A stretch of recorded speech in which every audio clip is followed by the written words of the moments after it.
Hello everyone, how are you? I hope so you are doing great. तो क्या करने वाले हैं अपन इस वीडियो में अपन मैनेजमेंट ऑफ वर्किंग कैपिटल का क्वेश्चन नंबर 3 करने वाले हैं। तो सर अभी तो आप मतलब इन्वेस्टमेंट डिसीजन कर रहे थे अपन, फिर मतलब एकदम से चेंज कैसे हो गया? तो देखिए, पहले मैंने भी सोचा था कि अपन पहले क्या करते हैं, इन्वेस्टमेंट डिसीजन पूरा कंप्लीट कर लेते हैं।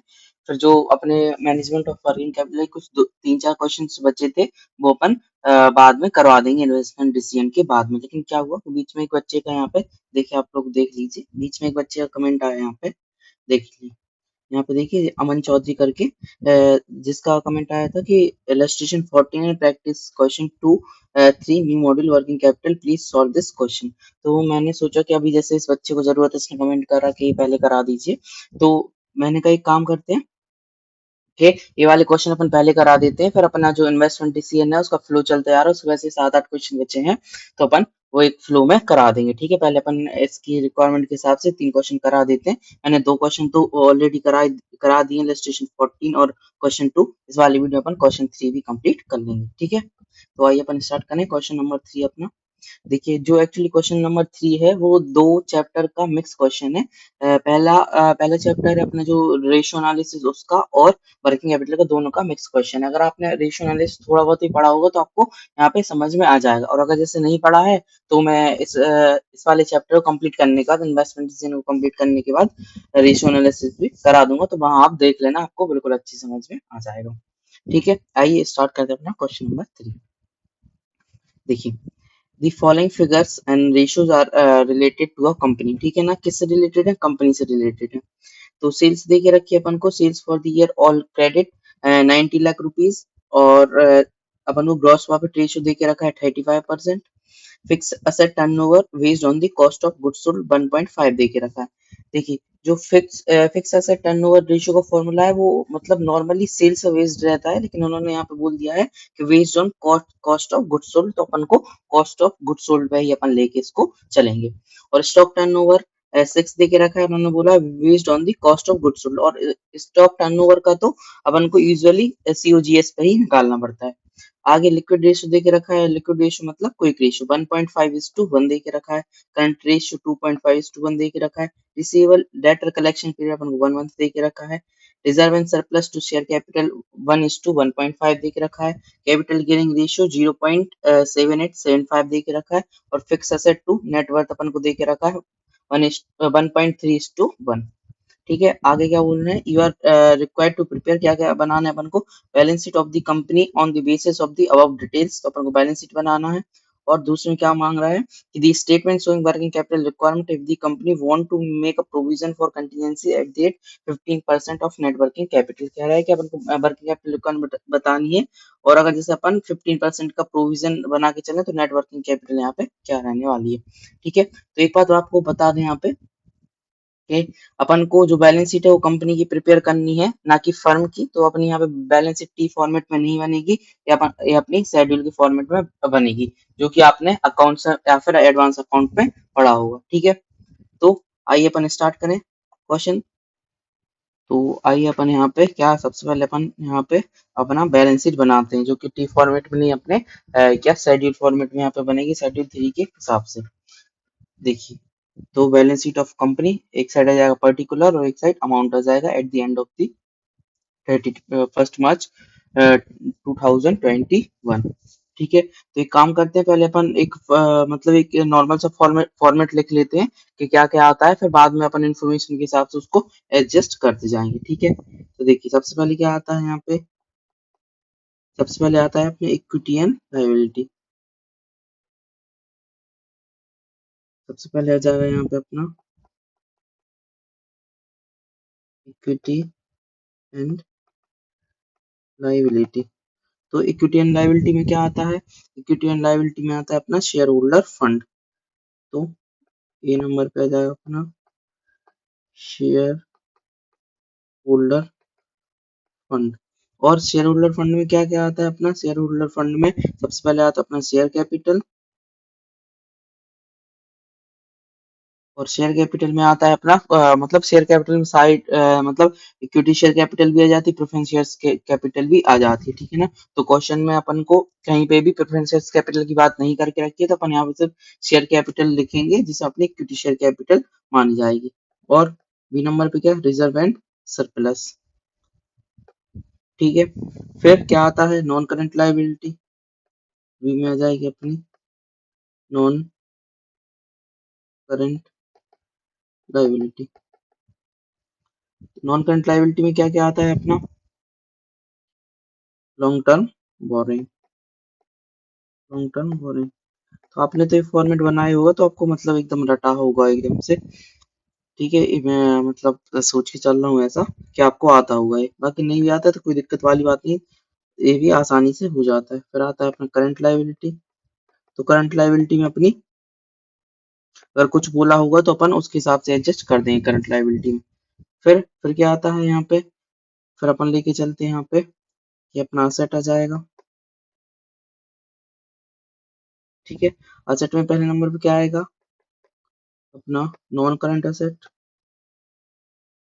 नॉन करंट असेट, ठीक है। नॉन करंट असेट में क्या आ जाएगा, यहाँ पे फिक्स असेट, और फिर आ जाएगा अपना current asset, current asset. Current asset में क्या आ जाएगा अपना, करंट असेट में अपन देख लेंगे कि क्या क्या आ रहा है, उसके हिसाब से अपन यहाँ पे करते जाएंगे। एक काम करते हैं, इसको अपन ले जाते हैं थोड़ा ऊपर, जिससे कि अपना स्पेस यहाँ पे बना रहे, ठीक है। ओके, तो ये हो गया। अब अपन एक काम करते हैं, एक एक वर्किंग नोट बनाते चलेंगे और अपना करते चलेंगे, ठीक है।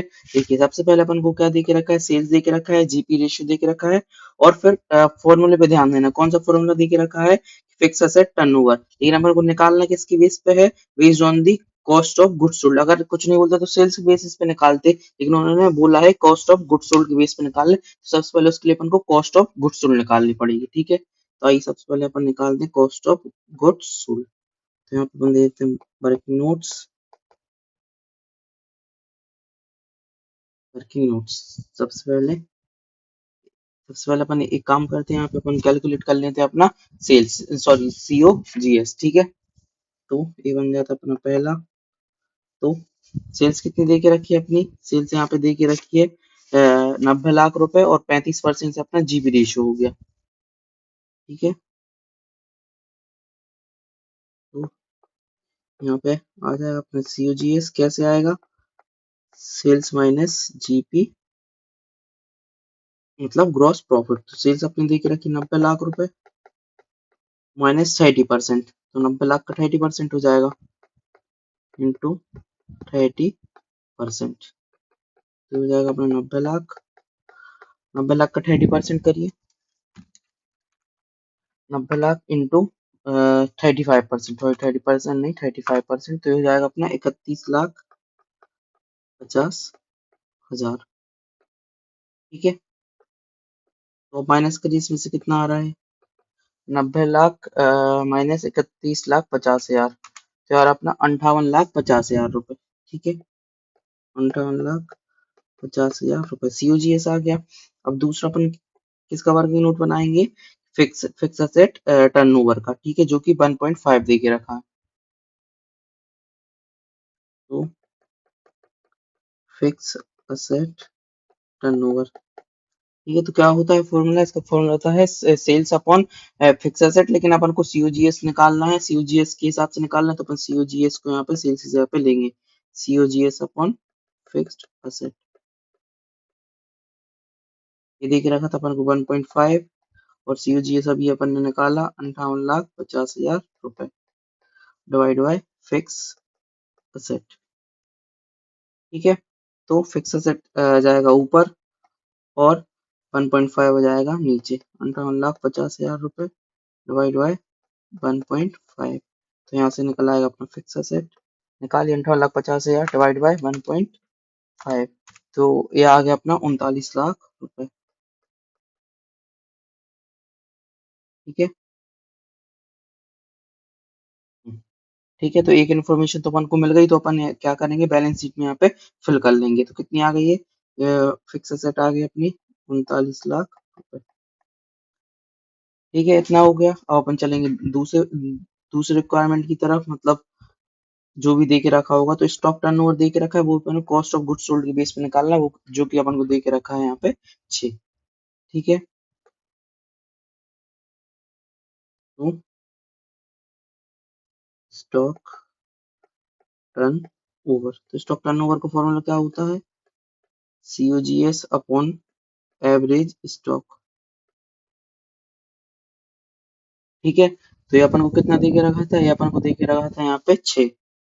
6 दे के रखा था ना, हाँ ठीक है, 6 दे के रखा था,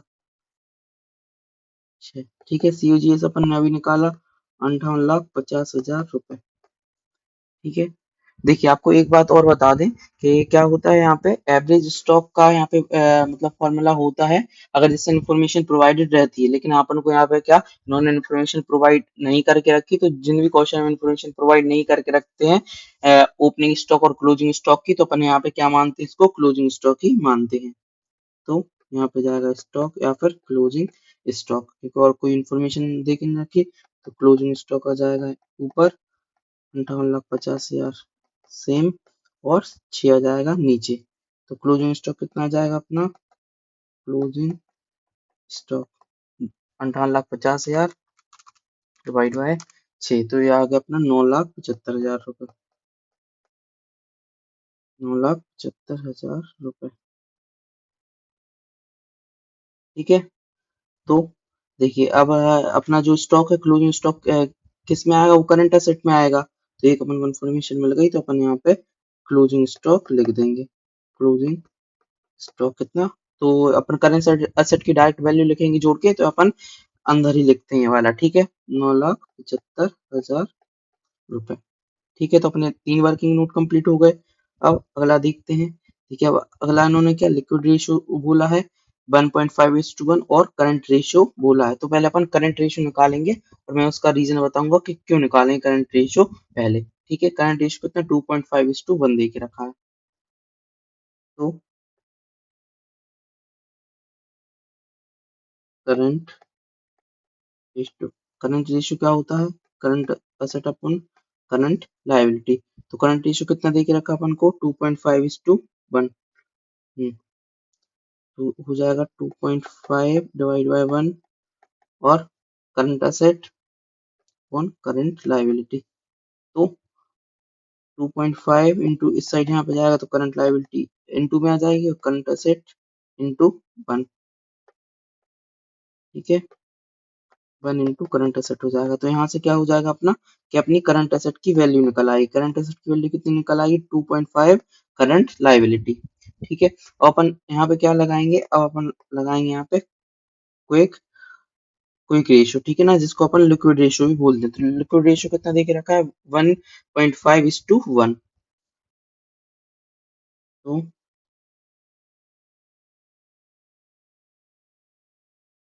लिक्विड रेशियो, तो लिक्विड रेशियो का फॉर्मूला क्या होता है, current asset minus stock minus prepaid expenses भी होता है, लेकिन प्रीपेड एक्सपेंस नहीं देके रखा, तो अपन यहाँ पे उसको नहीं लिखेंगे। Current asset minus stock upon current liability, current liability. ठीक है, ये देख रखा था 1.5:1, तो 1.5 डिवाइड बाय 1 हो जाएगा। करंट एसेट तो अपन को नहीं पता है यहाँ पे, और स्टॉक अपन को ऊपर ही निकाला अपन ने। स्टॉक आया अपना 9,75,000 रुपए, 9,75,000 रुपए, और करंट लायबिलिटी को पता ही नहीं। ठीक है, अब देखिए 1.5 डिवाइड बाय 1, यहाँ पर देखिए करंट एसेट की वैल्यू अपन को ऊपर ही निकाली है, तो अपन करंट एसेट की वैल्यू यहाँ पे लिख देंगे 2.5 करंट लायबिलिटी। ये अपन ने यहाँ पे ऊपर ही निकाली थी। ठीक है ना, तो ये वाली वैल्यू अपन यहाँ पे रख देंगे। तो अपन ने ये रख दी यहाँ पे वैल्यू, माइनस 9,75,000 रुपये आ जाएगा, डिवाइड बाय करंट लायबिलिटी। तो इंटू हो जाएगा, तो 1.5 करंट लायबिलिटी हो जाएगा, और यहाँ पे 2.5 करंट लायबिलिटी माइनस 9,75,000 रुपए। तो 9,75,000 रुपए यहाँ पे आ जाएगा, तो ये प्लस का हो जाएगा, और 2.5 करंट लायबिलिटी और 1.5 करंट लायबिलिटी इस साइड आके माइनस का हो जाएगा। ठीक है, तो यहाँ पे हो जाएगा 9,75,000, तो यहाँ पे हो जाएगा अपना 1 करंट लायबिलिटी। 2.5 में से 1.5 गया तो 1। ठीक है, तो करंट लायबिलिटी इक्वल टू कितने हुए, 9,75,000 रुपए। ठीक है, देखिए मैं आपको बहुत यहाँ से बेसिक से करा रहा हूँ कि अगर जिसको किसी को भी अगर दिक्कत हो तो मतलब एक एक पॉइंट समझ में आए, जिसको समझ में आ रहा है मतलब तो अपना जो यूट्यूब से जो आपका प्लेबैक स्पीड रहेगी ना उसको आप थोड़ा फास्ट करके यहाँ पे देख सकते हैं। ठीक है, करंट लायबिलिटी आ गया, तो इससे फिर अपन क्या करेंगे, इस वाले से अपन करंट एसेट की वैल्यू भी निकाल लेंगे। तो current asset equal to 2.5 current liability, current asset equal to current asset is equal to 2.5 into current liability। तो करंट एसेट और 2.5 करंट लायबिलिटी अभी निकाली तो 9,75,000 रुपए। तो करंट एसेट कितनी आ जाएगी, 2.5 इंटू 9,75,000 रुपए, तो कितनी आ गई, 24,37,500, 24,37,500, ये अपनी क्या आ गई, करंट एसेट यहाँ पे आ गई। ठीक है, तो अपन यहाँ पे दोनों वैल्यू लिख देंगे। करंट एसेट आई अपनी 24,37,500, करंट एसेट आ गई 24,37,500, और करंट लायबिलिटी कितनी आ गई, करंट लायबिलिटी अपन ने निकाली यहाँ पे 9,75,000, तो करंट लायबिलिटी आ गई यहाँ पे 9,75,000। बाकी अगर अंदर कुछ दिख रखा हो तो अपन आगे देख लेंगे। तो यहाँ तक अपना कंप्लीट हो गया। ठीक है, आगे चलते हैं, आगे क्या बोलता है, रिसीवेबल कलेक्शन पीरियड यहाँ पे देखा रखा है 1 मंथ। एक मिनट पानी पी लूं मैं।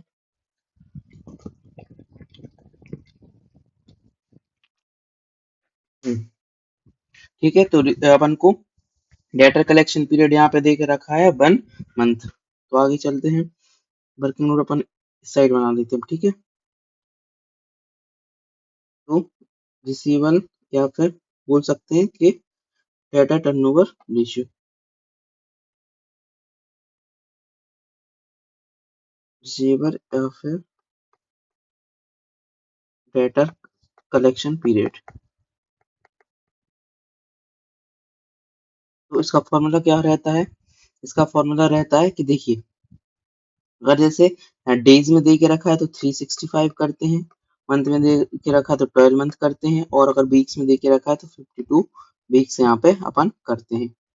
ठीक है, डिवाइड बाय क्या करते हैं, डिवाइड बाय आ जाता है यहाँ पे DTR। DTR मतलब क्या होता है, मतलब डेटा टर्नओवर रेशियो। तो अपन को यहाँ पे एक 1 मंथ दे के रखा था, तो अपन यहाँ पे मंथ में ही करेंगे, मंथ में दे के रखा है तो मंथ में करेंगे, तो यहाँ पे 12 मंथ हो जाएगा, और यहाँ से हो जाएगा अपना DTR मतलब डेटा टर्नओवर रेशियो, DTR। तो DTR कितना निकल आएगा, यहाँ से नीचे चला जाएगा तो अपना 12 ही निकल के आ जाएगा DTR। ठीक है, तो अब डेटा टर्नओवर रेशियो का फॉर्मूला क्या होता है, data turnover ratio, data turnover ratio का फॉर्मूला होता है क्रेडिट सेल्स अपॉन होता है अपना एवरेज डेटर। ठीक है, तो ये अपना आ गया 12 यहाँ पे, और क्रेडिट सेल्स देख लेते हैं अपनी। देखिए क्रेडिट सेल्स के लिए इन्होंने बोला था यहाँ पे, देखिए आपने ध्यान दिया हो तो कि ऑल सेल्स क्रेडिट है, तो अपन पूरी 90 लाख यहाँ पे ले लेंगे। ठीक है, क्रेडिट सेल्स अपनी और 90 लाख आ जाएगी यहाँ पे, और डिवाइड बाय एवरेज डेटर। तो ऐसा ही सेम स्टॉक जैसा भी यहाँ पे है कि अगर इस इन्फॉर्मेशन दे के रखी तो अपन opening stock plus closing stock divide by 2 करेंगे, यहाँ पे एवरेज लेंगे। लेकिन अगर इन्फॉर्मेशन नहीं दे के रखी तो अपन यहाँ पे क्लोजिंग डेटर ही यहाँ पे मानेंगे, क्लोजिंग डेटर। तो ये ऊपर आ जाएगा क्लोजिंग डेटर, और ये नीचे चला जाएगा, 90 लाख डिवाइड बाय 12। ठीक है, ये यहाँ पे आ गया 12। तो यहाँ से अपने क्या निकल के आ जाएंगे अब, डेटर। तो निकालिए कितने आ रहे हैं, 90 लाख डिवाइड बाय 12, तो कितने आ रहे हैं, 7,50,000। तो एक और वैल्यू मिल गई अपन को यहाँ से। ठीक है, कितनी, 7,50,000 रुपए, क्योंकि डेटर भी करंट एसेट होता है, जो आ गई अपनी 7,50,000 रुपए। ठीक है, इतना हो गया अपना। अब आगे चलते हैं, देखिए इन्होंने क्या बोला है कि reserve and surplus to share capital. ठीक है, तो इतना अपन कर लेते हैं इससे, क्योंकि अपन को ना reserve and reserve reserve reserve दे के रखा है, ना अपन को शेयर कैपिटल दे के रखा है, लेकिन फिर भी अपन यहाँ पे करते हैं कि क्या आता है। तो reserve and surplus to share capital. तो क्या हो जाएगा, reserve and surplus divide by share capital. तो कितना दे के रखा था ये अपन को दे के रखा था 1:1.5। तो 1:1.5 मतलब 1 डिवाइड बाय 1.5। तो reserve and surplus divide by share capital. तो शेयर कैपिटल यहाँ आ जाएगा, 1.5 यहाँ सीधा चला जाएगा, 1.5 इंटू रिजर्व एंड सरप्लस। तो यहाँ पे क्या हो गया अपने, अपनी शेयर कैपिटल की एक तरीके से वैल्यू निकल आई कि शेयर कैपिटल की इतनी वैल्यू आ रही है। ठीक है, अपन को कुछ ऐसा देखना है कि जिससे अपना ये रिलेशन आ रहा हो। ठीक है, तो यहाँ पे देखिए फिक्स असेट टू नेटवर्थ दे के रखा है। नेटवर्थ का मतलब क्या होता है, नेटवर्थ का मतलब ही होता है share capital plus reserve and surplus. तो इससे अपना निकल सकता है। ठीक है ना, तो अपन एक काम करेंगे, पहले अपन इससे नेटवर्थ निकाल लेंगे क्योंकि फिक्स असेट तो अपन को पता ही है। तो यहाँ पे fix asset to net worth, तो यहाँ पे क्या हो जाएगा, fix asset upon net worth. कितना देके रखा था अपन को, ये देके रखा था अपन को 1.3:1। ठीक है, 1:3 अपॉन, एक मिनट, हाँ 1.3:1 देख रखा है, तो 1.3 डिवाइड बाय 1 हो जाएगा। और यहाँ पे फिक्स एसेट की वैल्यू तो अपन ने निकाल ली थी। फिक्स एसेट की वैल्यू कितनी आई थी, ये आई थी अपनी 39 लाख रुपए। ठीक है, तो वो अपन यहाँ पे पुट कर देंगे 39 लाख रुपए। और अपनी यहाँ जाएगी नेट वर्थ। तो नेटवर्थ ऊपर चला जाएगा और 1.3 नीचे आ जाएगा। नेट वर्थ ऊपर चला जाएगा और ये 1 का इंटू होगा तो 1 ही हो जाएगा, डिवाइड बाय 1.3। तो नेटवर्थ आ जाएगी यहाँ से अपनी नेट वर्थ। तो करिए 39 लाख डिवाइड बाय 1.3, तो कितना आ गया, 30 लाख रुपए। तो 30 लाख अपनी आ गई नेट वर्थ। नेटवर्थ का मतलब समझ गए ना आप? नेटवर्थ का मतलब क्या होता है, नेटवर्थ का मतलब share capital plus reserve and surplus. ठीक है, तो एक तरीके से क्या आ गया अपना, share capital plus reserve and surplus. तो ये आ गया अपना यहाँ पे 30 लाख। आगे बात समझने, अब देखिए शेयर कैपिटल की वैल्यू तो अपन को ऊपर निकाल ही ली थी, कितनी आई थी अपन को, शेयर कैपिटल की वैल्यू वो आई थी अपनी 1.5 रिजर्व एंड सरप्लस। तो वो अपन यहाँ पर रख देंगे शेयर कैपिटल की जगह 1.5 reserve and surplus plus reserve and surplus ये वाला हो गया, और यहाँ पे 30 लाख। ठीक है, तो हो जाएगा 2.5 reserve and surplus divide by, sorry, equal to 30 lakh. अब रिजर्व एंड सरप्लस इस साइड जाके अपना डिवाइड में हो जाएगा 2.5। तो इससे अपना क्या, रिजर्व एंड सरप्लस निकल आएगा। तो निकालिए 30 lakh divide by 2.5, 30 lakh divide by 2.5। तो कितना आ गया है, ये आ गया अपना रिजर्व एंड सरप्लस 12 लाख। ठीक है, अब अपन इससे क्या निकाल लेंगे, इससे शेयर कैपिटल निकाल लेंगे। तो अपन ने यहाँ पे देखा था कि शेयर कैपिटल इक्वल टू क्या होता है, share capital equal to 1.5 reserve and surplus. तो 1.5 रिजर्व एंड सरप्लस कितना आ गया, 12 लाख।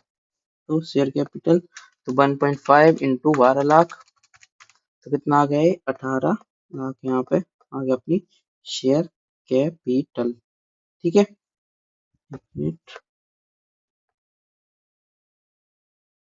ये आ गया अपनी शेयर कैपिटल। तो अपन यहाँ पे इसको भी रख देंगे। शेयर कैपिटल कितनी आ गई अपनी, शेयर कैपिटल आ गई अपनी 18 लाख, और रिजर्व एंड सरप्लस आ गया अपना 12 लाख। ठीक है, अब तो अपना क्या क्या आ गया, क्या क्या बच क्या क्या रहा, अपन वो देख लेते हैं। सबसे पहले देखिए एक चीज बच रही है अपनी कि यहाँ पे ये देखिए, सबसे पहले सी में अपना क्या होगा कि और कोई इन्फॉर्मेशन दे के नहीं रखी, तो यहाँ पे अपन हो जाएगा अदर करंट असेट, या फिर बोल सकते हैं कि कैश बोल सकते हैं यहाँ पे। ठीक है, तो अपना क्या आ जाएगा, बैलेंसिंग फिगर। तो करिए 24,37,500 माइनस 9,75,000 माइनस 7,50,000, तो कितना हो रहा है, 7,12,500। ठीक है, तो ये अपना वो करंट एसेट भी आ गया। तो यहाँ पे देखिए अपनी फिक्स एसेट भी आ गई और करंट एसेट भी आ गई। तो यहाँ पे अपनी टोटल वैल्यू आ गई है किसकी, अपनी करंट सॉरी अपनी असेट की यहाँ पे टोटल वैल्यू आ गई। तो 39 लाख प्लस 24,37,500 तो कितनी आ गई, 63,37,500 63,37,500। तो अपनी असेट की वाली वैल्यू है, तो एक नॉर्मल सी बात है कि लायबिलिटी की, टोटल लायबिलिटी की भी तो सेम वैल्यू होगी, कितनी, 63,37,500। ठीक है।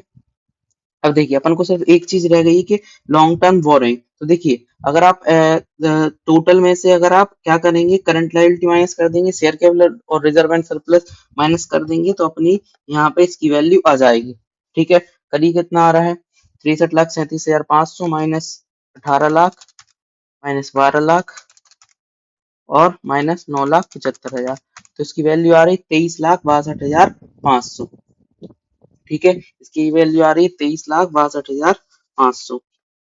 23,62,500 इसकी क्या आ रही है, इसकी ये वैल्यू आ रही है। लेकिन क्या करना है कि इन्फॉर्मेशन दे के रखी है यहाँ पे, देखिए ये वाली इन्फॉर्मेशन रखी है कैपिटल गियरिंग रेशियो की। तो इससे भी निकाल के अपन कंफर्म कर लेंगे कि अपना आंसर सही आ रहा है कि नहीं आ रहा है। ठीक है। तो कैपिटल गियरिंग रेशियो कितना देख रखा है, 0.7875। यहाँ पे कर दे, कौन सा नंबर हो गया अपना, 8वां 9वां नंबर हो गया। ठीक है। तो कैपिटल गियरिंग रेशियो। ठीक है। तो यहाँ पे अपन कैपिटल गियरिंग रेशियो से यहाँ पे निकाल लेंगे। देखिए कैपिटल गियरिंग रेशियो का एक्चुअली फॉर्मूला क्या होता है, देखिए उसका फॉर्मूला होता है यहाँ पे कैपिटल गियरिंग रेशियो का कि preference share capital plus debenture plus other borrowed fund.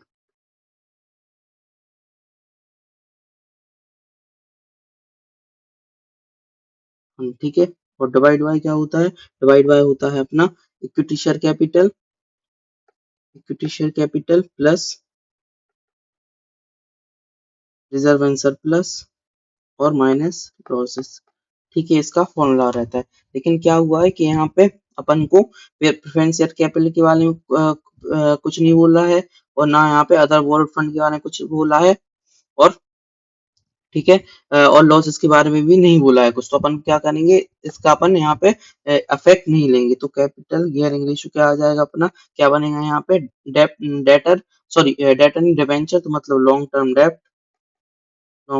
Date और divide by equity share capital और रिजर्व एंड सरप्लस क्या होता है, ये होता है अपना यहाँ पे शेयर होल्डर फंड। ठीक है। आ गया ना समझ में, ये होता है शेयर होल्डर फंड। तो ये कितना देख रखा था, 0.7578 देख रखा था, आई थिंक 7875, हाँ 0.7875। और लॉन्ग टर्म डेप्ट अपन को यहाँ पे नहीं पता, लॉन्ग टर्म डेप्ट और शेयर होल्डर फंड अपन को पता है, अपन ने निकाला था ना 30 लाख रुपए ए नेटवर्थ। ठीक है। नेटवर्थ को ही क्या बोलते हैं, शेयर होल्डर फंड। नेटवर्थ मतलब क्या होता है, नेटवर्थ मतलब ए, ठीक है, share capital plus reserve and surplus उसको ही अपन नेटवर्थ बोलते हैं, उसको ही शेयर होल्डर फंड बोलते हैं। ठीक है। इतनी बात आ गई ना समझ में। ठीक है। तो ये अपन को कितना आ गया, ये 30 लाख, 30 लाख। तो लॉन्ग टर्म डेप्ट अपनी आ जाएगी यहाँ पे 0.7875 इंटू 30 लाख, ये आ जाएगी लॉन्ग टर्म डेप्ट।